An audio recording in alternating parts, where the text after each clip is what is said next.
Assalamualaikum warahmatullahi wabarakatuh. Kembali lagi di channel Berita Mistis. Untuk kisah kali ini masih ada sebuah cerita dari tulisannya Lentera Merah.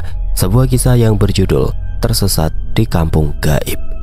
Sebelum kita lanjut ke ceritanya, tekan dulu tombol like video ini dan jangan lupa tekan juga tombol subscribe channel ini. Nyalakan juga lonceng notifikasinya agar tidak ketinggalan cerita-cerita lainnya. Dan buat teman-teman yang punya pengalaman horor dan pengen dibawakan di channel ini, nanti teman-teman bisa hubungi kontak admin kami yang ada di kolom deskripsi. Dan seperti apa untuk kisah kali ini, langsung saja kita masuk ke ceritanya.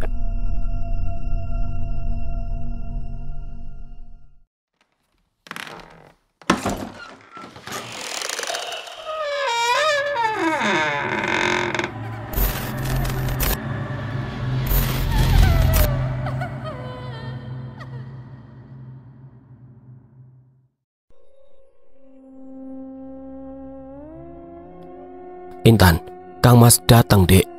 Seno mengambil kunci motornya dari meja kantor. Malam sudah lewat jauh ketika Seno akhirnya memutuskan menyalakan motornya. Jam menunjukkan pukul 1 dini hari. Tubuhnya masih dibalut lelah setelah lembur di kantor desain interior tempatnya bekerja di Surabaya. Seorang rekannya jatuh sakit, membuat Seno harus lembur berhari-hari. Tubuhnya lelah, pikirannya kabur, tapi kerinduannya pada sang istri tidak bisa ditunda. Maka di malam yang seharusnya ia pulang dan tidur, jam 12:30 dini hari, Seno tetap memaksakan diri menempuh perjalanan menuju Gresik. Ada cinta yang lebih kuat dari kantuk. Intan, istrinya yang tengah hamil tua di Gresik. Tiap beberapa hari sekali, Seno memang selalu menengok istrinya dan menginap di rumah mertuanya.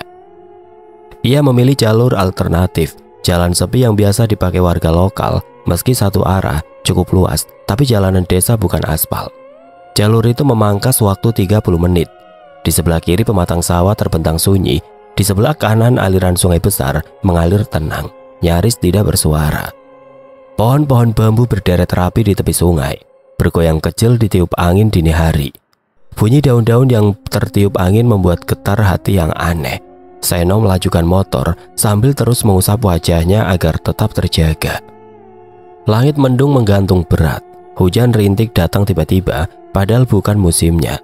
Awalnya hanya gerimis, lalu seperti tirai air tipis, lalu semakin deras. Aneh, bukan musim penghujan kok gerimis. Seno menggumam dalam hati, merasa janggal. Seno sempat berhenti memasukkan ponsel dan terlihat jelas bahwa 01.12 dini hari saat ini. Seno kembali melajukan motornya lebih cepat. Ia sedikit berdebar terbayang akan berita-berita yang sering muncul di TV.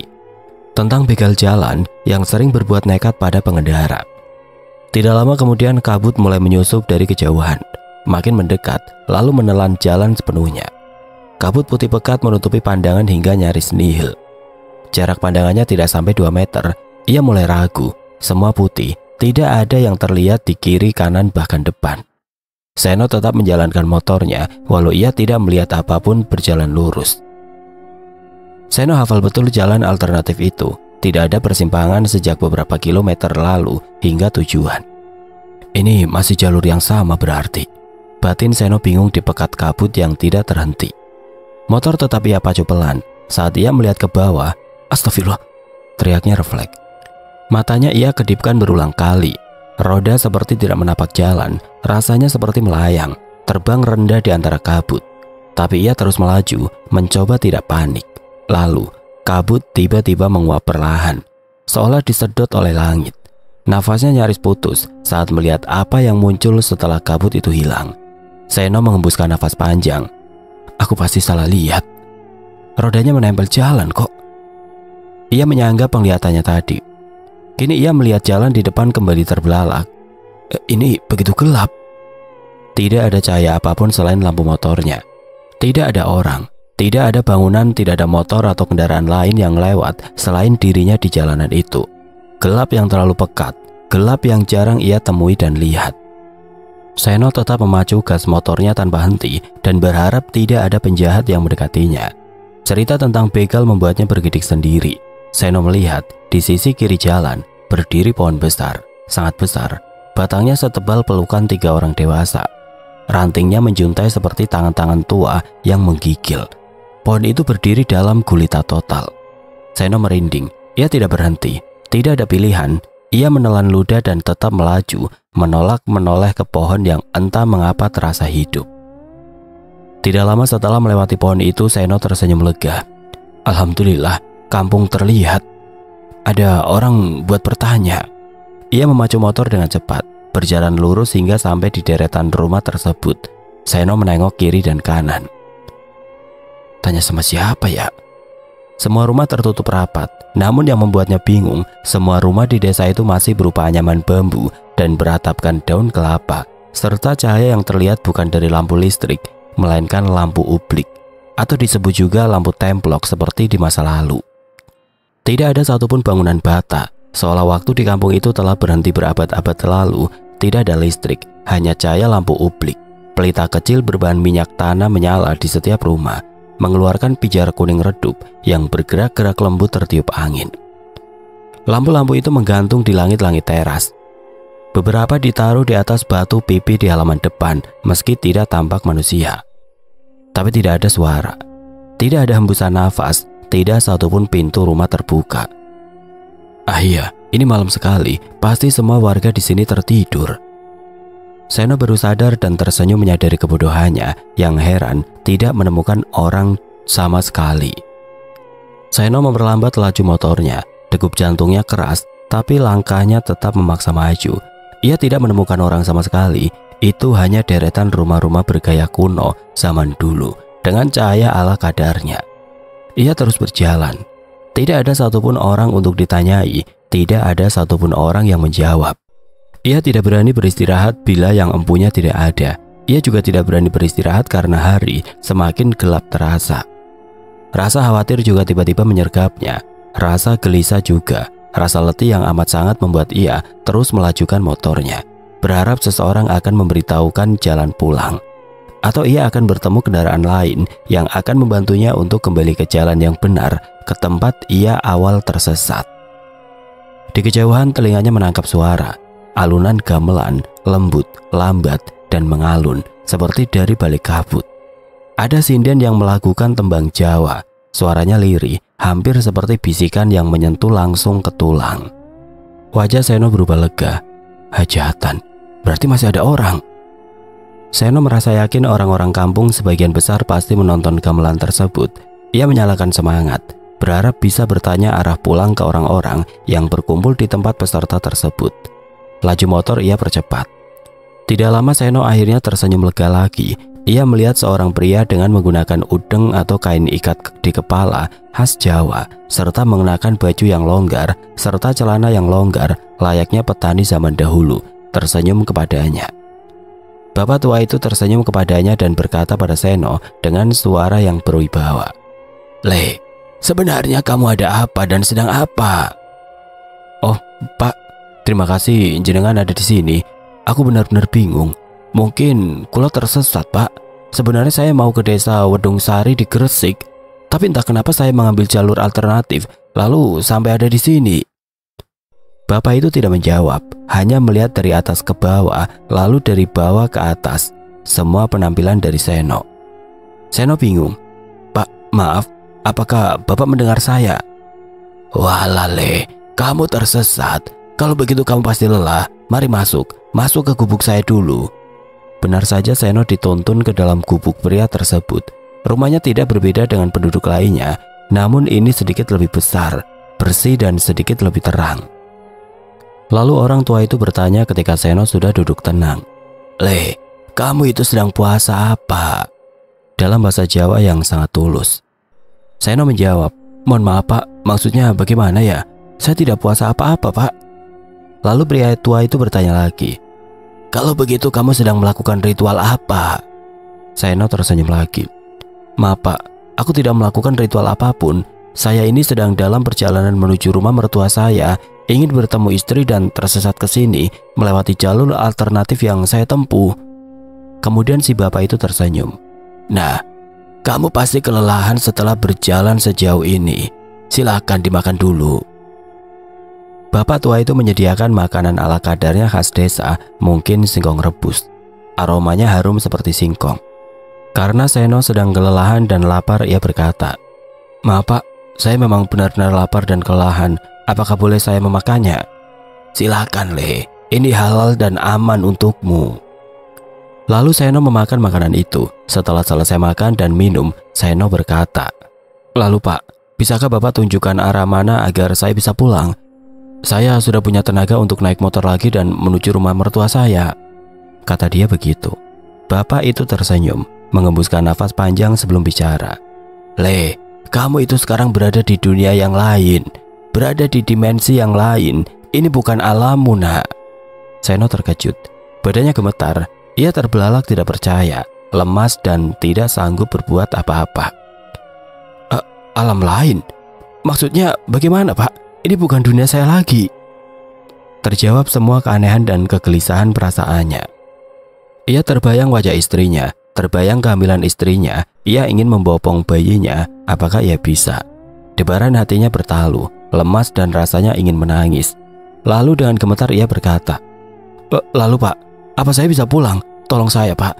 Saya benar-benar hanya ingin bertemu istri saya. Makanya saya nekat jam 1 malam ke Gresik. Sampai akhirnya ada di tempat ini." "Iya, Le, kamu anak baik." Lalu pria tua itu mengambil sesuatu di sakunya. Sebuah batu yang sangat berkilat berwarna hitam. "Pegang ini, Nak. Ini akan membantumu untuk pulang. Nanti ketika kamu pulang, batu ini jangan sampai terjatuh." Seno mengangguk, segera memasukkan ke dalam tas kecil selempang yang ia gunakan segera, menutup resleting hingga batu itu tidak terlihat. "Insya Allah, Pak, ini tidak terjatuh." Lalu pria tua itu berkata, "Kamu bisa pulang dari tempat ini ke tempat asalmu, tapi dengan satu syarat.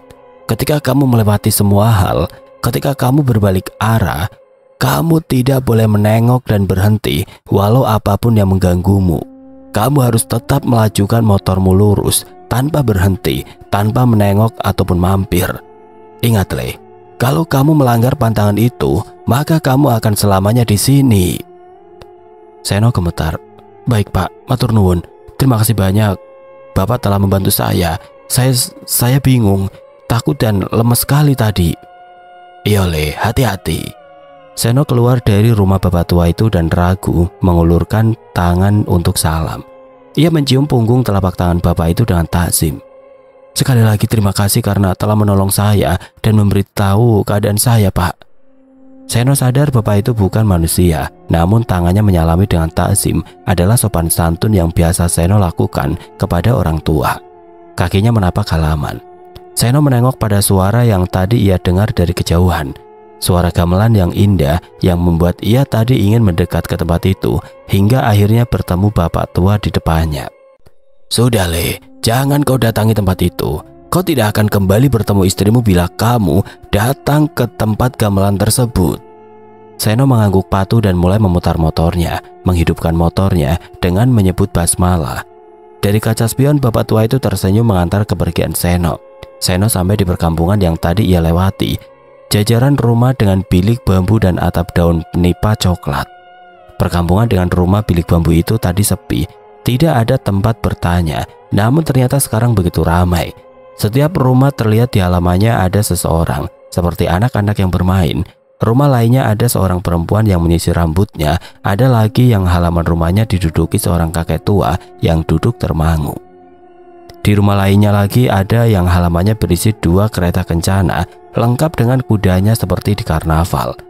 Indah, gagah dengan kuda putih. Rumah lainnya bahkan berisi kaki besar yang sangat besar. Saking besarnya, Seno tidak dapat melihat bagian tubuh atasnya. Seno hanya melihat semua itu di depan jalannya saat melintas lurus, tanpa ia menengok. Ia dapat melihat bayangan yang tadi ia lihat lewat pantulan kaca spionnya. Namun seperti petua kakek tadi, ia fokus tidak menengok kepada hal lain selain jalan lurus di depannya. Seno terus menjalankan motornya. Sekarang ia sampai di tempat gelap gulita pekat yang tadi. Ia tetap berjalan lurus sambil terus menyebutkan asma Allah. Gemetar ketakutan dan rasa segala macam campur aduk dalam hatinya. Namun ia berusaha fokus. Akhirnya ia sampai di pohon besar yang tadi ia lewati di sebelah kiri. Sekarang pohon itu ada di sebelah kanannya. Ia segera menjalankan motornya lebih cepat. Rasa takut, gelisah dan khawatir terus menguasai perasaannya. Namun wajah istrinya terus menguatkannya. Ia ingin melihat anaknya lahir. Keinginan kuat itulah yang membuat ia terus lurus menjalankan motornya sekuat tenaga yang ia bisa. Akhirnya ia melewati kabut. Kabut yang sangat pekat yang tidak dapat melihat jalanan di sekelilingnya. Ia merasa motornya seperti terbang di udara. Roda benar-benar tidak menapak jalanan. Itu benar-benar nyata. Ia melihat ke kiri, ke kanan lewat ekor matanya tanpa menengokkan leher. Benar saja, ia memang sedang terbang. Roda motornya tidak menapak jalan sama sekali. Kabut itu tadi sebenarnya ketika berangkat tidak begitu lama. Namun kenapa sekarang begitu lama? Ia terus berdoa dalam hatinya, berteriak, mengucapkan Allahu Akbar dan zikir yang berkepanjangan agar kabut ini segera selesai. Syukurlah kabut selesai, ia tersenyum dan matanya berkaca-kaca haru ketika motornya kembali menapak jalan. Seno yakin ini adalah tempat tadi ia memulai perjalanan jalur alternatif, yakni jalanan desa lurus besar, jalur alternatif di mana ada sungai dan juga hamparan sawah di sebelah kirinya. Kanannya sungai lebar dan rimbun bambu. Ia mengenali tempat itu. Ia segera melarikan motornya dengan cepat menuju masjid. Tidak lama kemudian, azan berkumandang. Ia segera mengambil wudhu dan tidak ingat apapun lagi.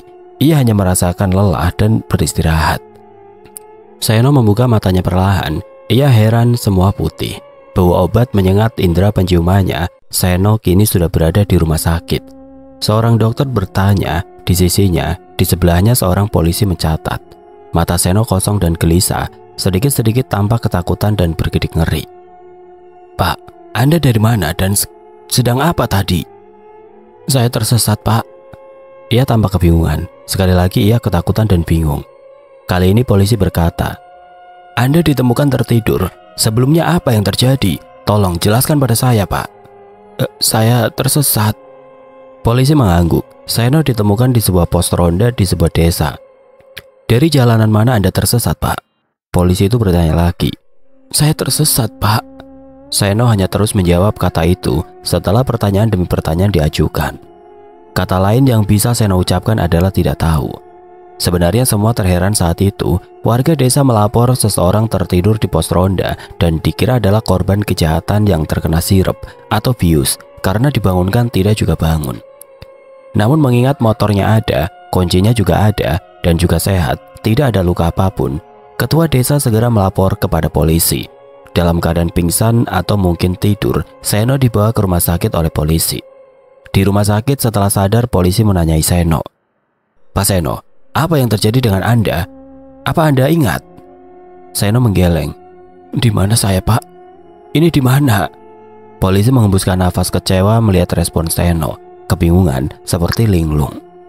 Pak dokter juga menanyai Seno, "Pak Seno, ini dokter Wida yang merawat Anda. Anda sangat lemah namun tidak ditemui luka apapun di tubuh Anda. Bisa ceritakan kenapa Anda pingsan di pos ronda?" "Saya tersesat, Pak." Hanya itu yang keluar setiap pertanyaan diajukan. Seno menyatakan bahwa ia tidak tahu, ia tersesat berulang kali, tidak ada kalimat lain. Wajahnya bingung, hampa, kosong. Tatapannya juga berbeda dengan orang kebanyakan. Lalu seorang polisi yang lebih tua bicara bahwa Seno bukan korban kejahatan. Tampaknya ia mengalami hal gaib yang tidak bisa dijelaskan secara logika. Berbekal ponsel Seno di motornya, akhirnya polisi menghubungi istri Seno, Intan, dan kerabatnya. Istri dan sanak keluarga Seno menjemput. Seno dalam keadaan linglung hanya bisa bicara, "Terima kasih, Pak." Dan kata "saya tersesat." Tidak ingat apapun. Seno seperti kebingungan luar biasa. Intan terisak melihat keadaan suaminya. "Mas, ini Intan, kita pulang ya." Seno patuh dan diam saja ketika dituntun. Namun ia tidak mampu ingat apapun, bahkan motornya sendiri. Seno kini cuti karena sakit.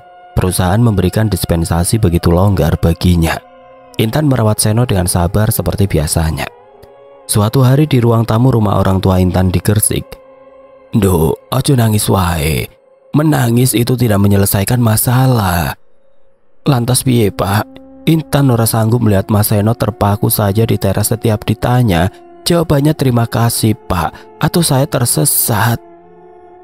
Tumpah juga air mata yang terus ia tahan dan sembunyikan selama ini. "Sebentar lagi Intan melahirkan, Bu. Butuh uang banyak. Cuti Mas Seno juga tinggal sedikit. Kalau ia terus cuti, ia bisa dipecat kan?"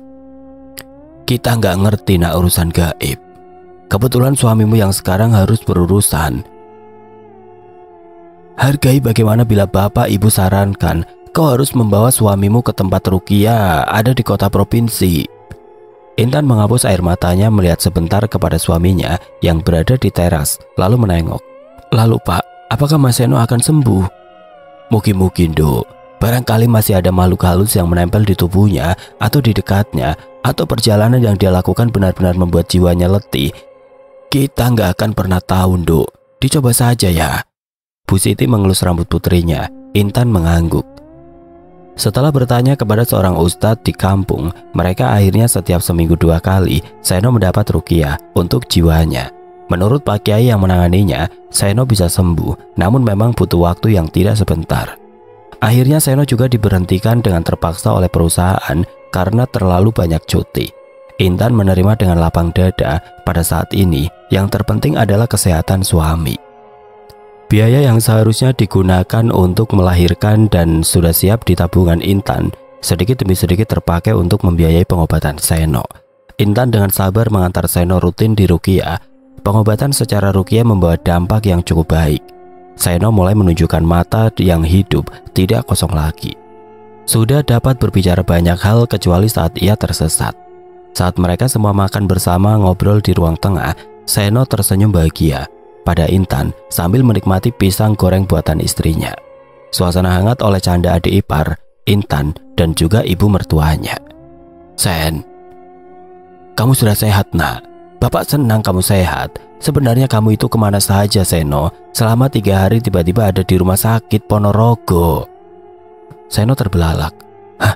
3 hari? Bukannya hanya beberapa jam saja aku menghilang Intan? Seno sampai berbalik mendekat kepada istrinya meminta kepastian. Mas Seno telah hilang 3 hari dan ditemukan di kota Ponorogo, 220 km dari Surabaya. Itu kota yang sangat jauh dari kota Gresik, Mas. Makanya kami heran. Seno menggeleng. Dari jam berangkat sana itu belum pagi, mungkin aku tiba subuh, adzan subuh. Setelah mampir ke kampung gaib, aku tiba di masjid. Bagaimana mungkin itu 3 hari? Seno menerawang mengingat semuanya. Aneh Sen. Yang penting kamu sudah sehat, bisa mendampingi putriku lagi. Seno sudah pulang, sudah makan, sudah bercanda dan bicara fokus seperti dulu. Bahkan kantor memanggil ia untuk bekerja di kantor cabang yang baru dibuka, cabang Gresik. Seno dan Intan sangat bersyukur. Seno tidak perlu ke Surabaya lagi. Seno memang sudah kerja lagi seperti biasa. Tapi rumah mertua Seno hawanya tidak pernah sama lagi. Intan duduk di depan meja rias. Jemarinya mengayun pelan menyisir rambutnya yang panjang. Cahaya lampu kamar hanya setengah nyala, menguning temaram, membuat setiap sudut ruangan tampak lebih dalam, lebih sunyi. Di luar jendela bunyi jangkrik menggerubungi malam, bersaing dengan detak jarum jam yang berdetak mantap dari dinding. Setiap helaian rambut yang terurai, setiap tarikan nafas yang ia hembuskan terasa menyatu dengan keheningan. Tapi lalu sesuatu bergerak. Kilat bayangan melintas di belakangnya, di cermin. Sisir terhenti, ia membeku. Lehernya menegang saat ia menoleh cepat, hanya menemukan lorong kosong yang membentang gelap di balik pintu kamar yang terbuka setengah. Tidak ada apapun, tapi cermin tidak pernah pandai berbohong. Dalam pantulannya seseorang perempuan berdiri jauh di ujung lorong. Intan menelan ludah, pelan, tenggorokannya kering. Perempuan itu tidak bergerak, rambutnya panjang, jatuh menjuntai seperti tirai basah. Gaun putihnya memudar, kotor, seperti usang ditelan waktu. Kepala perempuan itu sedikit miring ke kiri, terlalu miring, seperti tulangnya sudah tidak kuat menyangga. Matanya hitam, tidak berkedip, tidak bernyawa. Tubuh Intan gemetar pelan saat ia perlahan mundur, punggungnya hampir menyentuh sandaran kursi, nafasnya tersendat-sendat. Dada naik turun cepat, tapi tidak bersuara. Tengkuknya dingin seperti es, jantungnya berdetak kencang sampai ia bisa mendengarnya sendiri. Perempuan itu masih menatap, masih diam. Intan ingin berteriak, tapi suaranya mengendap di dasar tenggorokan. Ia menoleh cepat, ingin memastikan, ingin membuktikan bahwa ini hanya ilusi. Kosong, lorong itu kosong. Saat ia kembali menatap cermin, sosok itu telah lenyap, tapi rasa takut dan terkejutnya belum pergi. Malam itu lampu kamar tidak dimatikan. Tirai tidak ditutup, sisir tergeletak di lantai, terlupakan. Intan menyelimuti dirinya hingga leher, duduk memeluk lutut di atas ranjang, memandang pintu kamar dengan mata lebar yang tidak bisa terpejam. Di sampingnya Seno mendengkur pelan, tidak menyadari makhluk tidak kasat mata membuat istrinya terisak. Jam sudah lewat 10 malam saat Dita, adik Intan, sampai di depan rumah. Udara desa dingin menusuk, dan jalan setapak yang ia lalui hanya diterangi lampu temaram dari teras. Rumah itu tampak gelap, pintu terkunci, tidak ada suara dari dalam. Ia baru saja meraih gagang pintu ketika matanya menangkap sesuatu di bawah pohon mangga di sudut halaman. Seorang kakek berdiri di sana. Tubuhnya bungkuk, kurus, bajunya kusam dan panjangnya hampir menyentuh tanah. Ia berjalan pelan, menyeret kakinya seperti terlalu berat untuk diangkat. Tapi bukan itu yang membuat Dita tidak bisa bergerak. Kakek itu menoleh.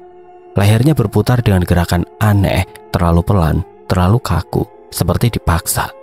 Seperti tidak seharusnya bisa begitu. Wajahnya pucat, matanya kosong, menatap lurus ke arah Dita tanpa berkedip. "Ah, setan!" Hanya di batin, Dita mematung, dingin menjalar dari kakinya naik ke tengkuk. Nafasnya pendek, ia ingin mundur, ingin berteriak, tapi tubuhnya tidak merespon. Kakek itu mendongak, lehernya tegang, kepala menengadah perlahan, lalu ia berhenti. Beberapa detik terasa seperti menit. Dita tetap berdiri di sana, tidak bisa apa-apa. Sosok itu lalu melangkah ke balik gelap, perlahan hilang di antara bayangan pohon. Dita tersadar dan langsung menggedor pintu sekuat tenaga, tidak perlu membangunkan siapapun. "Bu, Pak!" Dok, dok, dok. Ketukan tergesa kasar. "Mbak Intan!" Suaranya Paro terus berteriak, nafasnya tersengal. "Dita, ono apa?" Pak Mulyono membuka pintu, ibunya melongo keluar menarik tangan putrinya. Begitu pintu dibuka, Dita langsung masuk. "Pak, Bu, Mbak Intan, kunci pintunya." Malam itu ia tidak menangis kencang, tapi bahunya bergetar, matanya merah sampai pagi, tidak berani bicara apapun. "Wes, nggak usah cerita, Ndo. Ayo, ibu temenin kamu tidur." Bu Lastri memeluk putrinya dan memberi kehangatan agar putrinya itu melepaskan penat pikiran dan badannya. Pagi menjelang, Dita sama sekali tidak dapat memejamkan mata. Lingkaran hitam di matanya dan wajah ketakutan itu masih belum bisa ditanyai apapun. Malam sudah lewat tengah, angin bertiup pelan membawa aroma tanah basah dari kebun di belakang rumah. Pak Mulyono duduk di tepi ranjang, menyesap sisa kantuk yang belum juga datang. Rumah kayu tua itu sunyi, hanya suara detak jam di dinding dan dengusan kipas angin tua yang berputar lambat. Lalu terdengar tok tok tok, pelan, terukur, seperti seseorang yang tahu betul bagaimana caranya mengganggu tanpa terburu-buru. Pak Mulyono membuka mata, tidak langsung bangun. Ia duduk diam beberapa detik, menunggu bunyi itu berhenti. Tapi tidak. Tok tok. Masih di sana. Ia berdiri pelan mengambil senter dari laci, melangkah ke ruang depan. Ia buka pintu, halaman kosong, gelap, tidak ada angin, tidak ada orang. Ia pandangi sekitar lalu kembali masuk. Pintu ditutup, digeser kuncinya, tasbih diambil dari rak. Keesokan malamnya suara itu datang lagi, kali ini dari arah dapur. Tok tok. Bukan keras, tapi cukup untuk membangunkan siapapun yang pernah tinggal lama di rumah tua. Ia berdiri lagi menyalakan lampu dapur, pintu dikunci, semua perabot aman, tidak ada yang bergeser. Ketika ia kembali ke ruang tamu, suara itu datang dari arah berbeda. Tok tok. Pak Mulyono menoleh. Lemari tua di sudut ruangan tampak biasa saja, tapi suara itu jelas berasal dari sana. Bukan dari dalam ruangan, tapi dari baliknya. Tangannya meremas tasbih lebih erat, bibirnya komat kamit, membaca pelan ayat kursi, berulang-ulang seperti lagu yang tidak punya akhir. Malam berikutnya suara datang dari kamar Seno, kadang dari bawah ranjang, kadang dari arah langit-langit, selalu 3 kali, tidak pernah lebih. Selalu hening setelahnya, seperti si pemilik ketukan hanya ingin diakui, bukan dijawab. Pak Mulyono tidak lagi berani menelusuri asal bunyi. Ia hanya duduk di kursi rotan ruang tamu, lampu menyala penuh, tasbih tidak pernah lepas dari tangan. Setiap ketukan datang, ia pejamkan mata dan terus membaca. Tidak ada jejak, tidak ada bau aneh, tidak ada benda yang bergeser.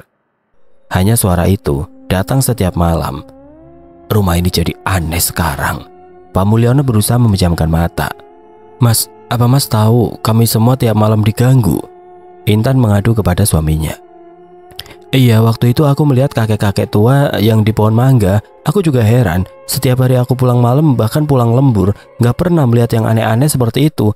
Tapi sekarang sering, tadi malam aku lihat lagi. Dita ikut mengadu.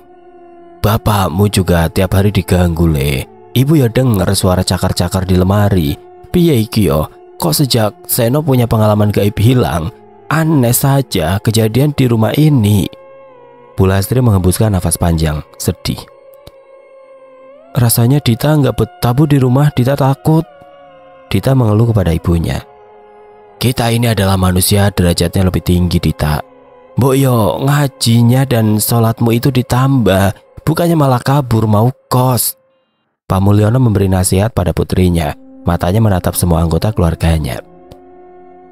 Iya, dulu rumah ini begitu tenang ya Pak. Rasanya memang tidak berlebihan bila semua kejadian gaib itu berawal sejak aku tersesat. Seno mengakuinya. Sebaiknya kita harus gimana ya? Biar nanti Bapak akan ngobrol sama Ustadz Hafiz. Yang jelas kalian jangan pernah lepas sholat kalian. Pak Mulyono menutup pembicaraan. Mereka semua kini tidak ada yang pernah berani untuk tidur lebih malam. Lampu selalu dihidupkan dan satu sama lain saling menjaga. Setiap yang lainnya diteror oleh makhluk gaib itu. Semua anggota keluarga terus mendapatkan penampakan dan hal-hal yang tidak masuk akal. Namun hanya Seno yang tidak mendapatkan penampakan makhluk gaib. Tidak ada suara aneh, tidak ada mimpi buruk, tapi justru itu yang membuat semua orang makin takut. Kenapa cuma Seno yang tidak diganggu? Pertanyaan itu terlontar dari semua orang di rumah itu. Walaupun beberapa malam terasa mencekam saat bersama, mereka berusaha melupakan teror yang mereka rasakan bersama. Seno tersenyum mengangkat pundak. Seno mana ngerti Bu? Ya Seno mana ngerti Tan kalau Seno kok tidak diganggu. Apa Seno mesti minta diganggu? Ya jangan toh Bu. Gelak tawa ceria masih mewarnai walau dalam teror malam itu. Mudah-mudahan semuanya tidak ada lagi yang terganggu malam ini. Canda Ibu Intan diaminkan oleh semua anggota keluarga. Malam ketujuh Seno bermimpi.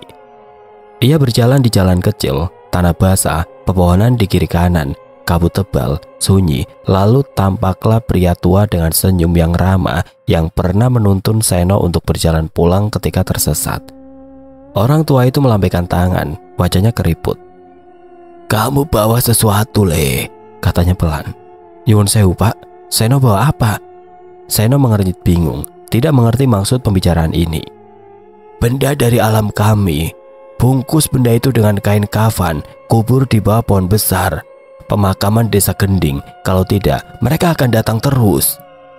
Seno terbangun dengan nafas menderu, lembaran jantungnya bertalu cepat sementara titik-titik keringat kecil di dahinya membuat ia menggigil. Nafasnya berat, badannya dingin. Apa sebenarnya maksud bapak tua itu? Benda apa sebenarnya yang telah ia bawa dari alam gaib saat ia tersesat? Wajah bapak tua itu memang tersenyum, tapi nadanya begitu serius. Mereka akan datang terus. Kalimat itu terus terngiang di telinga Seno. Seno pun membangunkan istrinya, Intan. Seno mengingat-ingat benda apa yang kiranya sempat berada di tangannya dari alam tersebut. Ia tidak turun dari motor, ia tidak menyentuh apapun, namun matanya terbelalak. Ia ingat dengan jelas bahwa tua di gubuk itu memberikan sebuah batu hitam yang berkilat. Langsung memegangi pundak istrinya dengan wajah serius. Intan, mana tas lempangku saat aku hilang? Tas itu aku pakai. Intan bingung. Mas, ngapain tengah malam nyari tas? Mas ngimpi. Tolong, cepat. Tas itu dibuka. Di dalamnya ada batu. Sebesar kepalan tangan, hitam, dulu diterima berkilat. Tapi kini batu itu seperti batu kebanyakan kelihatan kotor dan kusam.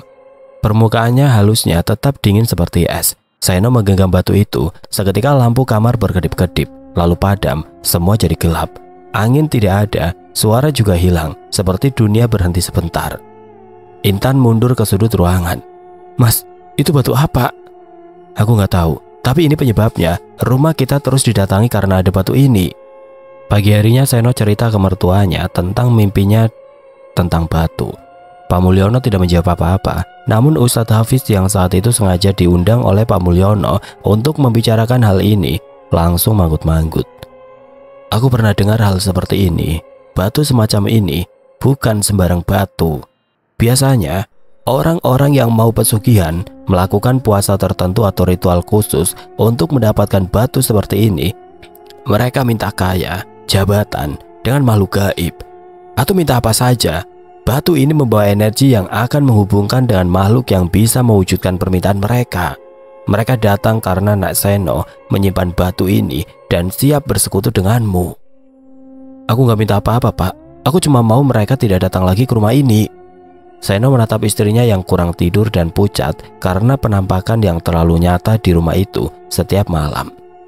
Ya untungnya, tapi makhluk-makhluk itu pikir kamu mau minta. Mereka sudah datang, sudah menunggu permintaanmu. Kamu harus melaksanakan perintah dari orang tua yang menuntunmu untuk mengembalikan batu itu. Nanti Bapak akan temani Nak Seno. Keesokan harinya Seno pergi ke pemakaman desa Gending. Ia membawa batu itu, dibungkus dengan kain kafan. Desa Gending letaknya adalah kota berjarak 200 km dari Gresik, yakni kota di Ngajuk. Itu kota yang sangat jauh dari Gresik maupun Surabaya. Sangat aneh, Seno terheran dalam hati. Kota Ngajuk memang 3 jam perjalanan dari Surabaya. Dengan bertanya pada kepala desa setempat, akhirnya mereka menemukan tempat yang dimaksud, pemakaman desa Gending. Pak Kepala Desa tidak diberitahu maksud dari kedatangan mereka. Kepala desa hanya tahu mereka datang untuk menengok pemakaman kerabat. Alangkah terkejutnya Seno menyadari bahwa pohon besar di pemakaman itu adalah pohon besar yang ia lihat kala tersesat di kampung gaib. Pak Ustadz Hafiz membacakan ayat suci dan doa, memimpin penguburan batu yang dibawa Seno. Dari perkampungan gaib itu, di bawah sebuah pohon besar di pinggir kampung.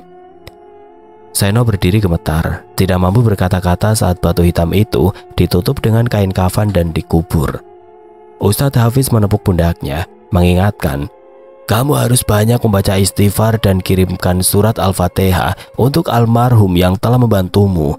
Ini adalah tanda penghormatan dan doa agar segala gangguan hilang. Ketika proses penguburan selesai, Ustadz Hafiz memberitahukan mereka harus berdoa di makam paling rapi dan bersih. Makam itu milik sosok yang sangat dihormati di kampung ini. Inilah makam sesepuh desa Gending, Muhammad Bandi. Beliau pendiri kampung ini dan sangat dihormati karena keluhuran budinya. Kata kepala desa waktu di kantor kelurahan memberitahu bahwa mereka harus mampir ke makam itu untuk mengirimkan doa di makam sesepuh desa mereka. Tampaklah sebuah makam yang paling rapi dan terawat, dikelilingi bunga-bunga segar. Ustadz Hafiz menambahkan, ada sosok tua yang selalu mengawasi dan tersenyum padamu saat kamu melakukan penguburan batu ini. Dialah yang menolongmu kembali ke dunia nyata. Bapak itu berdiri di samping makam terawat ini. Ustadz Hafiz bicara pelan. Pak Tua, di mana kamu? Seno berusaha memusatkan pikirannya menengok kiri dan kanan, namun sayangnya ia tidak melihat apapun. Pria itu tidak terlalu tinggi, berpakaian hitam, longgar, dengan celana panjang longgar, menggunakan udeng atau ikat kepala batik khas Jawa. Wajahnya teduh dan tersenyum. Ustadz Hafiz menjelaskan. Seno mengangguk takzim, penuh rasa terima kasih. Matur suwun, Mbah. Terima kasih. Alhamdulillah. Simbah telah menyelamatkan dan membantuku kembali kepada istriku. Sebuah daun Kamboja luruh di sebelah Seno seakan menjawab ucapan terima kasih Seno. Ustadz Hafiz mengucapkan salam dan menuntun Seno untuk meninggalkan pemakaman. Dalam beberapa hari berikutnya, Seno terus berdoa dan mengirimkan surat Al-Fatihah ke makam sesepuh desa Gending tersebut. Seno duduk tersenyum menikmati kopi dan ubi goreng buatan Intan bersama Pak Mulyono mertuanya. Ustadz Hafiz dan Bu Lastri membicarakan masalah Seno dengan perasaan lega. Intan berkali-kali mengucapkan syukur karena suaminya telah melewati semuanya dengan selamat. Rumah kini terasa menyenangkan. Getaran gangguan di rumahnya menghilang. Rumah yang tadinya sunyi dan dingin kini kembali hangat, penuh kedamaian. Seno merasakan betul bahwa kebaikan dan perlindungan sesepuh Pak Muhammad Bandi itu masih mengalir, memberi kekuatan baru untuk tetap berpegang teguh pada asma Allah dan zikir. Tidak lama setelah itu istri Seno melahirkan dengan lancar seorang anak laki-laki yang gagah. Kebahagiaan itu menjadi penutup dari segala kegelisahan yang telah mereka lalui bersama.